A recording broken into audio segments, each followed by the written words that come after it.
Mira, uno puede observar este fenómeno y la mayoría de los fenómenos de psiquiatría y de conducta a través de dos estrategias o de dos enfoques. Uno de ellos es transversal, que es una foto instamatic de cómo está la situación ahorita, el status quo hoy, y la otra es una visión longitudinal del problema, qué ha sucedido durante los últimos años y qué podemos aprender de esas tendencias. Entonces, desde el punto de vista transversal, el día de hoy vamos a dejar fuera alcohol y tabaco, que son las que más enferman y las que más matan en todo el mundo por muchísimo. Una vez habiendo dicho esto, focalicémonos entonces en las ilegales, en donde también hay un grupo que es ambiguo. Los medicamentos como el Valium, que se llaman benzodiazepinas, como el Ribotril, y algunos medicamentos opiáceos y algunos medicamentos psicoestimulantes. Sí los utilizamos los psiquiatras y extendemos una receta para ellos, pero también tienen un uso fuera de la prescripción. Entonces, llamémosle de alguna manera también ilegales, ¿no? Entonces, tenemos alcohol y tabaco en consumos bastante importantes, por encima de la media para el continente. Tenemos un problema importante de alcohol y tabaco. Algunos indicadores se suavizan, pero otros se incrementan. En términos generales tenemos ahorita el problema de los vapeos, ¿no? De los vaporizadores, que todavía estamos viendo cuál es la mejor manera de no llegar a una prohibición absoluta y seguir privilegiando la salud pública. Y de las drogas ilegales tenemos la cannabis, como que es la más utilizada en todo el mundo occidental, ¿no? La marihuana se fuma aproximadamente por 300 millones de personas alrededor del planeta. En México tenemos un consumo más o menos estabilizado. Se fuma un poco más en la Ciudad de México y en los grandes sitios de concentraciones urbanas. Entre el 8 y 9%, según los registros de los mexicanos, han fumado cannabis alguna vez en la vida. Que quizás el 10%, ¿no? Tenemos otra droga que lleva unas cuantas décadas, ¿no? Más o menos estabilizada desde la gran epidemia de los 90 de la cocaína y el crack. El día de hoy vemos que tiene algunas tendencias a subir, baja poquito, no demasiado significativamente. Afortunadamente ya no estamos en una pendiente con una cuesta pronunciada, ¿no? De la cocaína, no está creciendo de manera alarmante. Se han reducido algunos indicadores favorablemente ahí también. Tenemos este grupo de sustancias que son, digamos, las enteógenas, alucinógenas, como el ácido, ¿no? Algunas situaciones como la ayahuasca, el DMT, que por ahí siempre hay cierta experimentación, se consumen sin representar un gran riesgo para la salud pública. México es un país que por situaciones naturales y por una bendición de la naturaleza, de la geografía, en México tenemos muchas de estas plantas que se utilizan. Tenemos también un uso bastante indiscriminado de estos medicamentos que se venden en farmacias, principalmente las benzodiazepinas, que son medicamentos como el Tafil, Ativan, Valium, Ribotril, Rohypnol, Lexotan, que son medicamentos muy útiles, muy importantes, pero que se prescriben de manera un tanto desmedida en nuestro medio y también generan un cierto tipo de problema de dependencia. Y te diría yo que luego pasamos a las que realmente están empezando a volverse cuestión como muy llamativa. En primer lugar, tenemos una sustancia que se ha abaratado tremendamente, que el día de hoy está presente seguramente en los 32 estados de la República, en todas las entidades federativas, que es el cristal metanfetamina. Llevamos un rato peleando con esta sustancia, probablemente sus precursores, la sustancia como tal, los precursores vengan del oriente, principalmente de China y algunos lugares circundantes. Y si ustedes recuerdan el gran decomiso que se hizo de este tristemente afamado chino, ¿no? De los millones y millones de dólares, a él lo que le confiscaban era precisamente esta pseudoefedrina, esta efedrina, que es lo que se transforma en cristal metanfetamina. Durante mucho tiempo, todo el cristal que se vendía y se consumía al oeste del río Mississippi, una gran mayoría de él venía de México, principalmente de la zona pues, del Pacífico que ya conocemos, ¿no? Que empieza desde el sureste y llega pues, hasta las penínsulas, ¿no? Hasta la península de Baja California. En México se produce bastante de este cristal metanfetamina. Te puedo decir que el día de hoy en la Ciudad de México una dosis de 1 gramo vendido en una bolsita cuesta entre 50 y 100 pesos en la calle, dependiendo de dónde lo compres. O sea, se ha vuelto bastante accesible. Súper barato. Toma en consideración que si se vende en un lugar como la Zona Rosa o la Condesa, donde hay centros nocturnos y demás, es más barato comprar una dosis de esta droga que comprarte una cuba o una cerveza en alguno de estos establecimientos, ¿no? Entonces sí, hay una cuestión de dos problemas se juntan aquí, que por una parte tiene que ver con un país en donde hay todavía 40 millones de pobres, con una droga muy potente, muy adictiva y muy disponible. Esa es una combinación peligrosa, ¿no? Si ves la ENCODAT y la ENCODE, que son la Encuesta Nacional de Consumo de Alcohol, Tabaco y Drogas, y la Encuesta de Consumo en Estudiantes,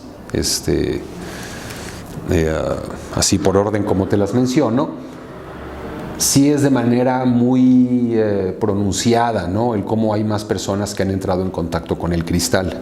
Sí ha subido el número de usuarios. Preocupa mucho que si observas el área de los adultos, te encuentras con que todavía hay una preponderancia muy importante entre hombres y mujeres, como 5 hombres por cada mujer, por arriba de los 20, 30 años. Pero cuando te pones a ver la epidemiología de las poblaciones jóvenes, es muy preocupante darse cuenta que en los chavos de alrededor de 20 años ya son igual las mujeres y los hombres que consumen esta droga. Esta es una tendencia muy preocupante y muy novedosa. Estamos encontrando cristal en lugares en donde antes no había, porque antes el cristal era un fenómeno muy fronterizo, te diría yo. Estaba presente pues en estas ciudades que todos reconocemos tristemente por su grado de violencia y de consumo, como Tijuana, Piedras Negras, Juárez, San Luis Río Colorado, Matamoros. Pero hemos visto que, digamos, el mapa de calor en cuanto a esta droga se va expandiendo hacia el sur. Y el día de hoy lo tenemos en estados, como te digo, que anteriormente no estaba presente. Y te diría también que de manera interesante pero preocupante, te lo digo como un observador del fenómeno también, y con toda la preocupación que amerita como comisionado, que lo estamos viendo penetrar en algunas áreas en donde no existía. Por ejemplo, antes veíamos mucho de este consumo en algunas prácticas sexuales, se le llama chemical sex, que es una práctica sexual que se hace en todo tipo de personas, con cierta preponderancia en la comunidad LGTB, y tiene prácticas sexuales de alto riesgo, se suma mucho con el cristal, tanto fumado como inyectado, y esto es un problema importante en una población, lo conocíamos desde antes. También algunos operarios del transporte público, camioneros, gente que trabaja en tráilers, transportistas, usaban algún tipo de anfetaminoide, porque esto es lo que es una sustancia tipo anfetamina. Trabajadores sexuales, trabajadoras sexuales, era un gremio que lo consumía, y se veía poco en otros ámbitos, ¿no? El día de hoy la maquila, en una parte importante de los lugares, de los municipios, donde la maquila es lo que le da vida al municipio, los trabajadores que están chambeando ahí están consumiendo anfetaminas para poder cubrir más horas de trabajo, que les reditúa más dinero, obviamente. Y esto lo vemos incluso en los jornaleros, fíjate, en personas que llegan al campo, que uno pensaría que esta es una droga más urbana, como de ciudad, ¿no? Pero no, también hay muchos conciudadanos que vienen del sureste, de zonas muy pobres, del centro del país, y que llegan a piscar algodón o a cortar café o maíz o lo que haya que hacer, y para poder trabajar más horas también consumen, ¿no? Y otra vez, ahí hay una mezcla pues un tanto preocupante, porque son estratos de la sociedad poco educados, ¿no? Esa ignorancia es muy mal enemigo de alguien que está usando drogas, el ser ignorante, la pobreza, la accesibilidad, el sentido económico de la droga, en el sentido de que les puede ayudar a trabajar, por lo menos durante una temporada y bajo su percepción. Estas son tendencias preocupantes, ¿no? Y por último lugar tenemos los narcóticos opiáceos. Tenemos entre México y Estados Unidos la frontera terrestre más larga del mundo entre un país desarrollado y un país en vías de desarrollo. Y somos los dos países contiguos con la mayor diferencia de ingresos per cápita del planeta. Entonces, allá hay una presión de dinero muy fuerte, en el sentido de que hay una gran demanda por estas drogas en el mercado norteamericano y una gran necesidad de dinero de este lado de la frontera. Y pues eso genera que haya una situación de drogas muy activa en la frontera, que aparte se imbrinca con tráfico de personas, con tráfico de armas, con lavado de dinero, con maletas de billetes, ¿no? Y entonces se nos presenta la situación de que los americanos están teniendo la peor epidemia de drogas de su historia. Este año han muerto 60,000 norteamericanos por sobredosis de drogas narcóticas, opiáceos inyectables. Y dentro de ellos hay una sustancia que se llama fentanilo. El fentanilo era una droga que casi no se conocía en México, y esto es un fenómeno que habrá que observar. A mí me parece interesante porque hasta hace unos meses nadie en México sabía qué era el fentanilo. Lo utilizaban algunos médicos que abusaban de él o alguna cuestión muy garbanzo de a libra, ¿no? Pero para tratar de hacer prevención y también tratando de seguir atacando este problema con nuestros socios, que son los norteamericanos, para el control de la oferta y demanda de estas drogas en los 3 países, incluyendo a Canadá, empezamos a ponerlo más visualmente frente a la gente, ¿no? Empezamos a decir, a ver, aquí hay una droga muy peligrosa, que en cantidades muy poquito por arriba del rango seguro es mortal, que causa una adicción muy severa y que se llama fentanilo. Tú lo puedes ver en las bardas de la ciudad, en los anuncios radiofónicos, televisivos, ¿no? Y el día de hoy todo el mundo sabe lo que es el fentanilo, y habrá que hacer una buena reconsideración de si esta es la vía ideal para prevenir por una droga que antes era invisible, y aunque el día de hoy en México el consumo es bajísimo. ¿Es bajísimo? 17 casos tenemos este año. 17 casos en todo el país ¿De adicción? de personas que llegaron reconociendo ser consumidoras de fentanilo. Te estoy hablando de todos los CAPAS, que son 336 centros en todos los estados del país, y de 120 lugares de los centros de integración juvenil, más los reportes hospitalarios.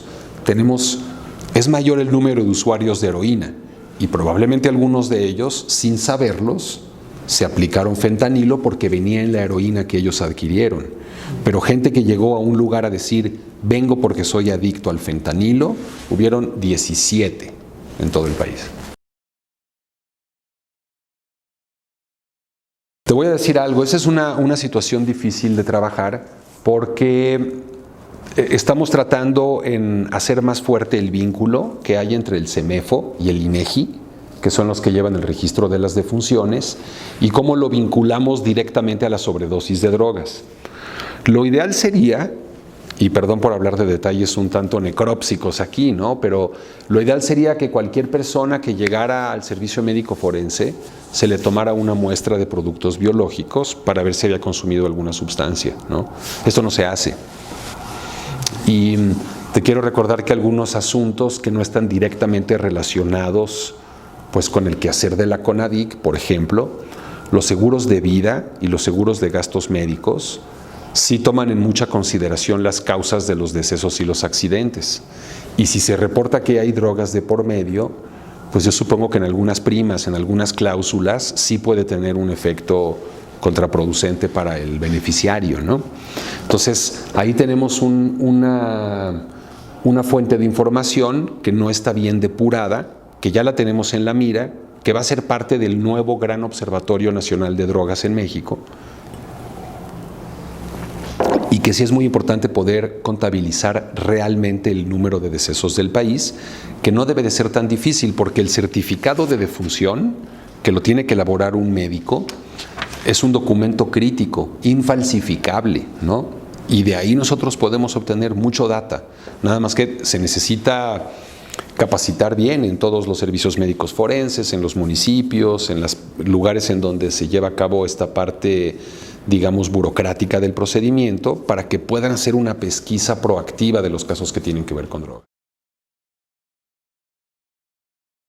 Yo quiero pensar, y honestamente creo que no, pero sí tenemos que ponernos las pilas, como dicen los chavos y las chavas, ¿no? Porque sí tenemos un problema en la puerta. Mira, quiero comentártelo de manera muy clara. El ciudadano presidente está muy preocupado por esta situación. Cada vez que yo tengo la oportunidad de acordar con él, de estar en sus reuniones de seguridad, él es muy insistente en que tenemos que hacer todo lo que esté en nuestras manos para abatir el problema de las adicciones. Y el presidente considera también que es muy importante que se dé información a la población sobre los daños que causan estas drogas.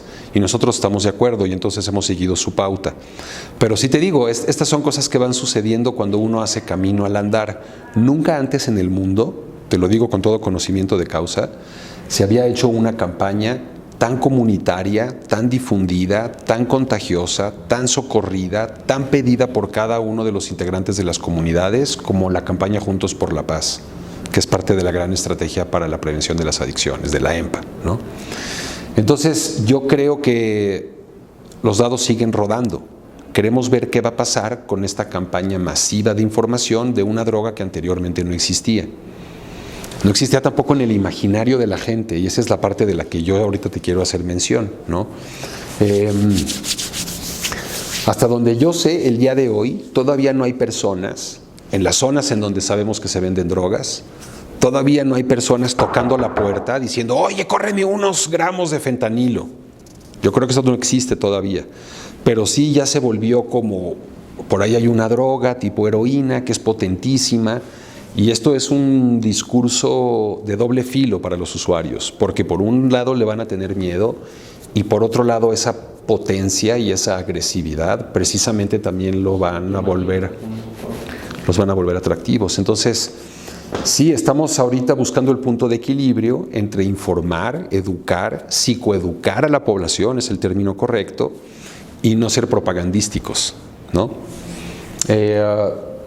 Mira, el fentanilo es una droga totalmente sintética y eso hace que su rastreo y el buscar su origen sean más complejo que en otras drogas. Porque, por ejemplo, la cocaína tiene un candado geográfico, que la hoja solamente crece en la zona andina.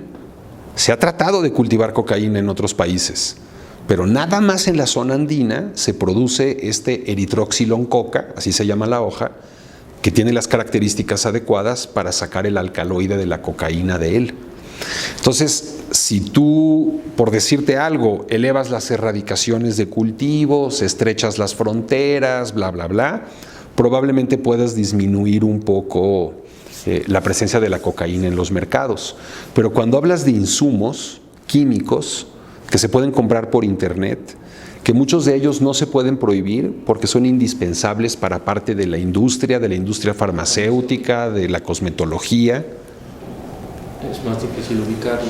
Es más difícil y por eso te digo, ahorita estamos hablando de los precursores y de los precursores, porque el químico tiene la capacidad de agarrar, él necesita una sustancia Z, que viene, ¿qué te puedo decir?, en un shampoo para pelo o en un jarabe para la tos, o en un producto para limpiar cañería. Bueno, el químico sabe cómo sacarlo. El químico sabe cómo manipular esa sustancia de uso casero para obtener exactamente lo que él necesita. Y que probablemente si lo trata de comprar por internet ya lo hayan prohibido. Pues porque las autoridades saben cuáles son estos precursores. Entonces, cuando hablamos de la producción en México, hay que ser muy cuidadosos de exactamente qué es lo que estamos diciendo, cuál es el alcance de esto. Para hablar de una producción masiva, yo pienso que es definitivamente muy temprano. Sí se han visto algunos laboratorios por allí, creo que en Tijuana, alguno por aquí en la Ciudad de México, pero no con la escala de lo que se está llevando a Estados Unidos. Ahora, dentro de este proceso, desde que llega a México, se pesa, probablemente se le hace un corte, probablemente se vuelve a embalar y se distribuye. En ese proceso ya probablemente haya cierto grado de manufactura, no sé si me explico. Estás participando, aunque sea con un pedazo pequeñito, en lo que es el proceso de la obtención final de la molécula. Y en ese sentido, pues a lo mejor haya algún tipo de maquila en México de cierta parte del proceso, no sé si me explico. Pero en México, hasta donde tenemos noticia, hasta donde saben las autoridades de la Secretaría de Seguridad Pública, no somos un país que se le deba de llamar productor todavía. Esta es una actitud y hallazgos que tiene la ONU-ODC, la Oficina de las Naciones Unidas para Drogas y Crimen, y que con un cierto desatino, si me permites decirlo, también es algo que empujan mucho nuestros socios norteamericanos. Hemos tenido ahorita un par de encuentros bilaterales y trilaterales con Canadá y con Estados Unidos, y algunos multilaterales en el marco de la CICAD, que digamos es el brazo que tiene que ver con drogas de la OEA, de la Organización de Estados Americanos. Y pues sí, en estas discusiones, en estos foros, cada vez que principalmente los norteamericanos decían que México era un productor de fentanilo, pues nosotros teníamos que tomar la palabra, ¿no?, por derecho a réplica y decir, oigan, todavía no es posible, no tenemos las evidencias, o muéstrenos, ¿no? ¿En dónde están las evidencias de que México es un productor de fentanilo? Otra vez, yo no estoy diciendo desde el punto de vista longitudinal, como te explicaba yo, que en algún momento en el futuro podamos llegar a ser productores o sintetizadores de este tipo de moléculas. Hoy no lo somos todavía, ¿no? Lo que sí es cierto es que en México, por ejemplo, estamos caminando otra cuerda floja, muy difícil de caminar sobre ella. Y a mí me gusta el cómo la ONU hizo un artículo que publicó en alguna de sus propias ediciones que se llama Acceso sin exceso. Tenemos que encontrar la manera de brindar a la población un acceso a las sustancias peligrosas que necesitan, opiáceos, Ritalin, cannabinoides, cierto tipo de estimulantes que se necesitan para el tratamiento, pero sin que se ponga a la población en un peligro por el consumo excesivo. Y esto fue lo que le pasó a los norteamericanos. Esta gran epidemia de fentanilo no empieza en la calle, no empieza con drogas callejeras, empieza con medicamentos, uno en especial que se llama oxicodona, que en Estados Unidos lo empezaron a vender para el dolor de muelas y para el dolor de espalda. Y es un medicamento súper adictivo, súper potente, que proviene del opio y que nunca debió de haberse promocionado con esa agresividad. Y este es el resultado: cientos de miles de adictos a los narcóticos que cuando se les sacaban las pastillas farmacéuticas de Oxycontin, pues compran fentanilo en la calle. Y esos son los 60,000 muertos al año, que empezaron por un mal uso de un medicamento farmacológico. Si me permites decirlo, por el cártel de la industria farmacéutica. No me lo vas a creer, pero esos amigos, en un acto de cinismo sin precedente, producen el Oxycontin y también producen la naloxona, que es el medicamento revertidor de la sobredosis. Entonces venden el veneno y venden el antídoto. Así de cínico es el acuerdo, ¿eh? Afortunadamente esto ya llegó a la Suprema Corte en Estados Unidos y les van a llegar, o sea, la demanda que van a perder estos amigos, la verdad no me queda claro cuántos ceros en pesos lleva del dinero que van a tener que pagar, ¿eh? Debería ser. Porque tiene responsabilidad, claro que sí.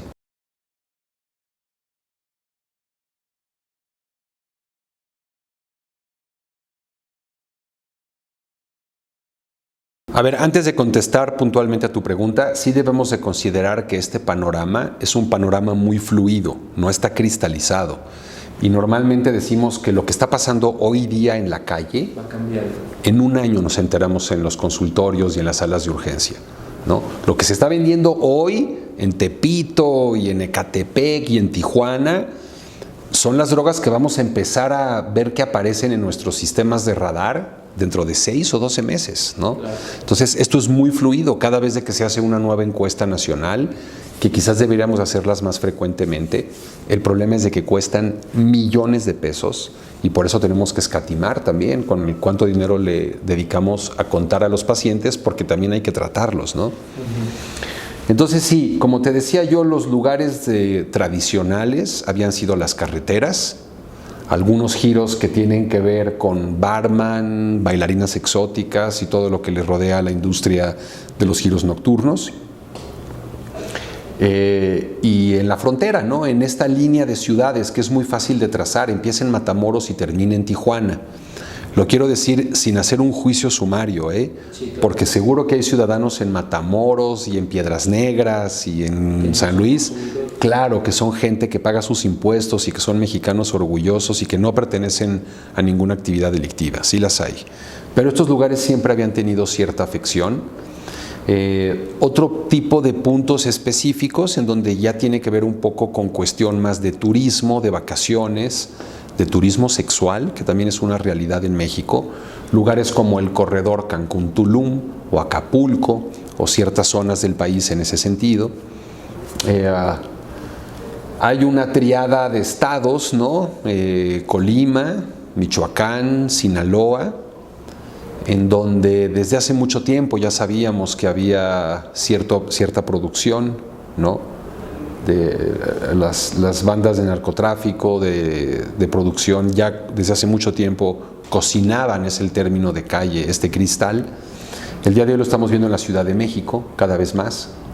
Yo a cada lugar que voy pregunto, ¿no? Entonces déjame decirte, las últimas 2 semanas estuve en lugares tan disímbolos como Chignahuapan, Puebla, Toluca, Morelos, Hermosillo, Baja California Sur, Colima, y en todos ellos, cuando yo les preguntaba, oigan, ¿y ya están teniendo casos de cristal aquí? Todos me decían, ya, doctor, fuerte, ¿no? Entonces, te diría yo que de alguna manera la basal nacional está subiendo un poco, ¿no? Los puntos calientes de antes siguen siendo los mismos puntos. Creo que predominantemente ahorita podemos decir que hay más consumo en la Ciudad de México, ¿no? Ciudades grandes como Monterrey y Guadalajara, claro que también van a estar aumentando su consumo, ¿no? De una manera, ¿cómo te lo comento? Sin una jurisdicción clara, las carreteras son un sitio de consumo. En México tenemos 1 millón de migrantes sur y sudamericanos cruzando por nuestro país el día de hoy, que no han sido estudiados en cuanto a su consumo de drogas todavía, ¿no? Entonces sí, yo te diría que en términos generales el cristal metanfetamina es el foco más rojo del tablero.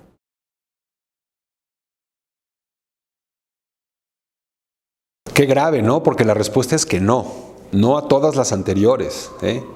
Y esto es un fenómeno que hay que considerarlo más bien como un epifenómeno de la prohibición.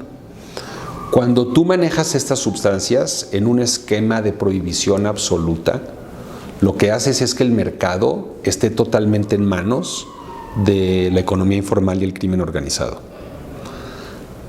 Los narcotraficantes y los narcomenudistas son los que dicen qué se vende, en dónde se vende, cuánto cuesta, a quién se le vende y por dónde pasa. Quizás en un mundo perfecto no habrían adicciones, ¿no? Pero en un mundo un poco menos perfecto que ese, debería de ser el Estado quien decida qué se vende y a quién se le vende y cuánto cuesta y cuánto paga de impuestos por ello. Yo sé que esto suena muy utópico, ¿no? Pero una vez más, la prohibición genera esto. El usuario, en la mayoría de las veces, no tiene idea lo que se está metiendo. En la minoría de las veces, el dealer, el proveedor, tiene cierta información más o menos verídica que le puede dar a su usuario. Y aún así es sesgado. Hacer marketing y quiere hablar de la potencia de su sustancia, pero al mismo tiempo piénsalo como un mercado de consumidores. Los narcomenudistas no quieren que sus usuarios se mueran, porque si se mueren se quedan sin mercado, ¿no? Entonces yo he visto que también hay cierto tipo de personas que hacen este intermediarismo, que están entre los distribuidores grandes y el último punto de compra, que en muchas ocasiones de una manera interesante se vuelven medio amigos de los usuarios. Es una relación interesante la que hay entre el proveedor y los consumidores, pero muchas veces nadie tiene idea de lo que se está consumiendo, ¿no? Yo desde mi trabajo hace muchos años en las asociaciones civiles que tenían que ver con política de drogas, habíamos empezado a hacer experimentos de testeo de drogas en las fiestas de música electrónica.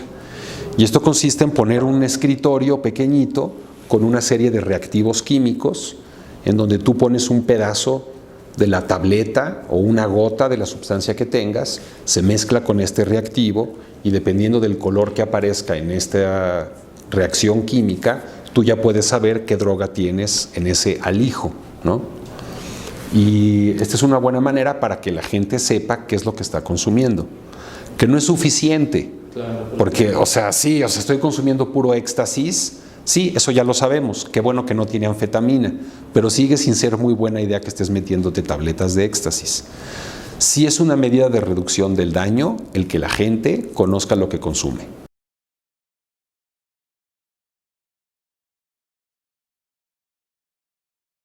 Tenemos ya, en primer lugar, una manera más sana y más humana de relacionarnos con los usuarios para que nos den la información que es la más valiosa de qué sucede con la epidemia y el consumo. Pero también la tecnología avanza en otras áreas Y por ejemplo tenemos una que a mí me tiene muy fascinado, ¿no? Porque pues mis orígenes, yo soy científico, ¿no? Vengo de mi amor por los laboratorios y los experimentos, y el día de hoy tenemos la tecnología para hacer determinaciones del contenido de metabolitos de drogas en las muestras del drenaje público. Entonces, el Instituto Nacional de Salud Pública ya hizo una serie de ensayos en donde tú puedes llegar, y sobre todo en los lugares en donde tenemos un mapa de la red de drenaje, ¿no? Porque en la Ciudad de México es tan viejo que a veces es difícil saber exactamente de dónde viene cada desagüe. Claro.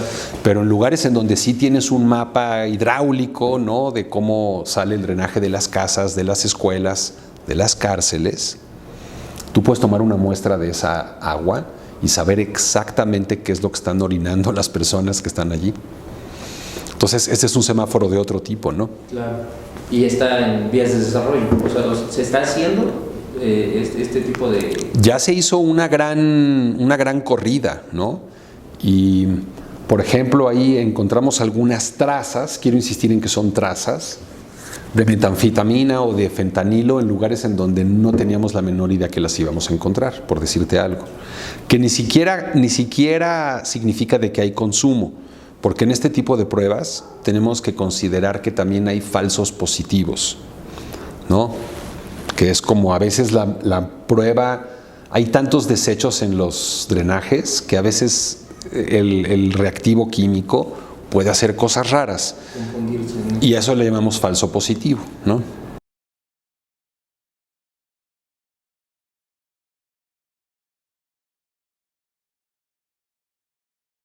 Claro, mira, mi postura muy personal, que es lo que no vienes a escuchar ahorita, porque me estás preguntando como funcionario, ¿no? Sí. Yo como médico canábico, como activista, como alguien que ha estado en primera fila para atestiguar lo que ha sucedido los últimos 20 años con la cannabis, más prominentemente los últimos 5, yo estoy convencido que sí necesitamos avanzar a un esquema de reducción de daño, en un esquema de un poco más de libertades y de no criminalización del consumo de cannabis. Yo creo que ese es el camino, ¿no? Ahora, habiendo dicho esto, yo también respondo al Ejecutivo Federal y te quiero decir que la 4T es un gobierno, por lo menos de lo que yo he vivido en la Secretaría de Salud, muy plural, muy diverso, muy democrático, y no todos los que estamos trabajando para la Secretaría de Salud, no todos los siervos de la nación compartimos una misma forma de pensar al respecto, ¿no? Te diría, por ejemplo, el doctor Juan Ramón de la Fuente, o el canciller Ebrard, o la ministra secretaria Sánchez Cordero, ¿no? Se han pronunciado abiertamente por una regulación, pero, por ejemplo, creo que el mismo presidente Andrés Manuel López Obrador tiene mucho cuidado en no errar el tiro, ¿no? Y él todavía sigue contemplando cuál es la mejor manera de resolver esto, tomando en cuenta que hay muchas cosas al lado de la marihuana. Está la parte medicinal, que ya es un gran capítulo por sí mismo. Está la parte económica, porque la industria canábica representa un mercado de billones de pesos y mucha presión de la industria, y no queremos más monopolios internacionales industrializando productos nacionales, ¿no? Distribuyéndolos a nuestro mercado. Entonces, sí creo que estamos en un punto de muy buena oportunidad.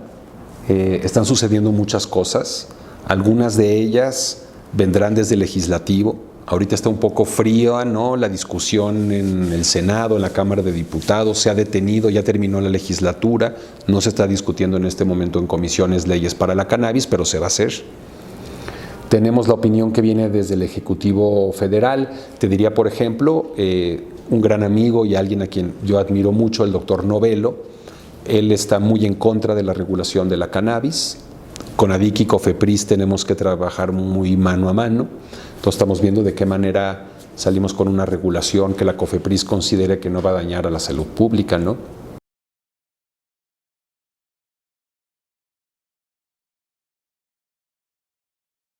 Yo creo que sí, y aparte tenemos una muy importante, y que en esta no hay para dónde hacerse, ¿no? Porque tiene que ver con un emplazamiento de la Suprema Corte de Justicia que se le hace a la abogada de la Secretaría de Salud, en donde tenemos que responder al amparo que interpone la familia Garfias para darle medicamento al niño Carlos, y no está teniendo la capacidad de adquirir su medicamento porque todavía no hay ley, reglamento y lineamiento para que se pueda comercializar este medicamento. Entonces, no me voy a hacer cuentas matemáticas ahorita, pero ya empezó a correr el plazo y estábamos con 180 días para ejecutar una respuesta de la Secretaría de Salud por parte de la abogada Lecuona. Estamos trabajando día y noche sobre ello, pero tenemos que responder al amparo, no hay de otra. De no hacerlo, el secretario de Salud y el comisionado de la COFEPRIS estarían sujetos a acciones judiciales.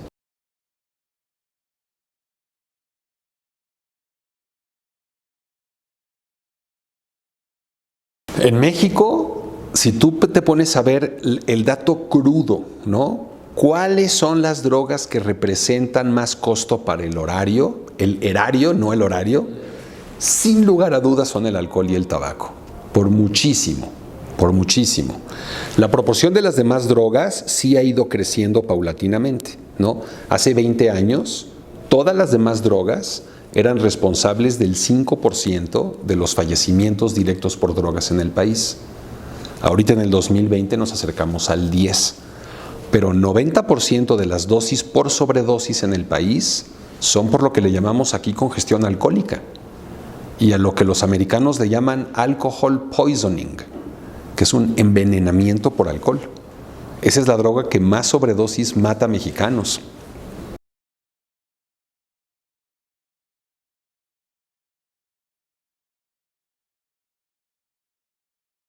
Claro, pues mira, dirán, alábate burro que no hay quien te alabe, ¿no? Porque es nuestra campaña. Pero entonces, tomando en cuenta que hay un conflicto de interés y un poco de falta de objetividad, porque yo quiero mucho a esta campaña y la he visto desde que estaba en pañales, chiquita, a mí me parece que va en muy buen camino, ¿no? Hemos logrado hacer cosas en cuanto a la difusión de nuestras estrategias, al trabajo que hacemos en campo, a cómo se articula transversalmente todo el Estado mexicano en esta campaña. Es algo inédito en México y en el mundo. Entonces, yo creo que las cosas van bien en cuanto a lo que nos toca a salud. Sí es importante hacerte ver que es probable que en unos meses, en unos años, porque estos cambios no se ven inmediatamente, tienen un proceso, ¿no? Tienen un principio y un fin a futuro. Entonces, probablemente nosotros avancemos en que haya menos gente con adicciones, que haya probablemente menos usuarios de sustancias, pero eso no siempre se va a representar en que haya menos balaceras en Culiacán, ¿no? Porque el crimen organizado ya tiene una vida propia, que no depende nada más del consumo nacional de drogas. ¿Sí me explico? Sí. Entonces yo creo que esto a lo que le llamamos, tomando en cuenta tu pregunta de qué va a pasar en el futuro a mediano o largo plazo, esto a lo que el día de hoy le llamamos la estrategia nacional, yo espero que en su momento se convierta en la política nacional, ¿no? Nos estamos asegurando que todas estas actividades que se instalan en los lugares periféricos, en lugares ajenos a la Ciudad de México, que no sea nada más llamarada de petate, que no sea nada más llegar, implementar una acción y replegarnos al centro. Estas actividades se van a seguir haciendo de manera cotidiana en Ecatepec, en Acapulco, Cancún, Ciudad Juárez, Tijuana, me falta uno, Michoacán. Entonces ahí tenemos ya una presencia de estos clubes por la paz, de estas acciones que se están sumando con todas las demás dependencias gubernamentales que tienen actuar político. Y esto ha sido muy conveniente, porque por darte un ejemplo, ¿no? Cultura o CONADE son secretarías que dentro de sus atribuciones y su presupuesto ejercen acciones, hacen acciones para prevenir contra el uso de drogas. Y nosotros dentro de la Comisión para la Prevención de Adicciones tenemos la promoción de actividades culturales y deportivas. Entonces, con un mismo presupuesto podemos triplicar nuestro esfuerzo, ¿no? Y esto ha sido increíblemente conveniente. Porque si no tienes un montón de programitas, cada uno con su propia fuerza y su propia intención, pero que si los sumas todos, se vuelven mucho más eficientes, ¿no?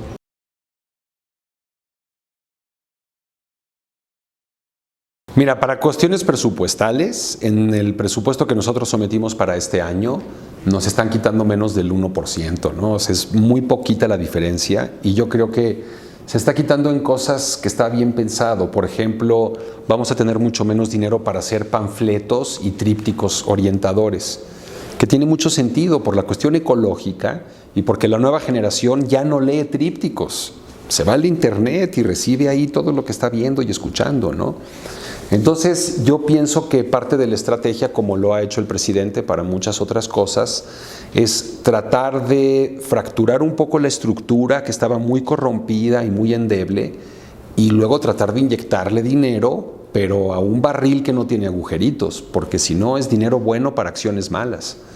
Entonces, de estos 40,000 millones de pesos de los que ha hablado el presidente para fortalecer la prevención de las adicciones y lo que tiene que ver con el bienestar de la población, pues de esos 40,000 millones de pesos yo creo que va a haber un financiamiento importante para que esta campaña siga y se está perfeccionando lo que ya muchos estados están haciendo. Yo quisiera también concluir, ya si no tienes inconveniente para esta entrevista, al comentarte, por ejemplo, que cuando yo llego a visitar los estados a los que he estado acudiendo, a mí me sorprende lo que han hecho los estados por su propia fuerza, ¿no? Y su propio recurso. Entonces, no estamos llegando a lugares desiertos. La gente de Colima, la gente de Hermosillo, de lo que yo he presenciado, la gente del Estado de México ya tiene proyectos de justicia terapéutica, la gente en Morelos tiene algunas cuestiones con la asociación civil que son programas increíblemente positivos. Entonces aquí la idea es jalar todos parejo, como decía Benedetti, cuando marchamos codo a codo somos muchos más que dos, y lo estamos haciendo con la opinión y el visto bueno del presidente, ¿no? Que ha sido un líder muy importante para esta estrategia. Perfecto.